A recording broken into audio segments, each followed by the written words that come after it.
కనీసం గాయాలు కాలే, ఏం గొడవలు జరగలేదు.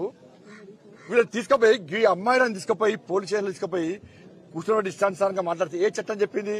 ప్రభుత్వం ఏం చేయాలి? ఇప్పుడు ఆ పోలీస్ అధికారుల మీద యాక్షన్ తీసుకోవాలి. పోయిన ప్రభుత్వానికి ఇచ్చిన కొమ్ము కాస్తే ఏమైతుంది? అధికారులు బలైపోయారు. ఈ ప్రభుత్వానికి కొమ్ము కాస్తే బలే అధికారులే. ఘోరంగా మైనార్టీ డిక్టేషన్ అనుకోలేను నేను. ఇప్పుడు తెలుస్తుంది ఏంటనేది. కానీ ప్రభుత్వం వెంటనే స్పందించాల్సిందిగా డిమాండ్ చేస్తున్నాం.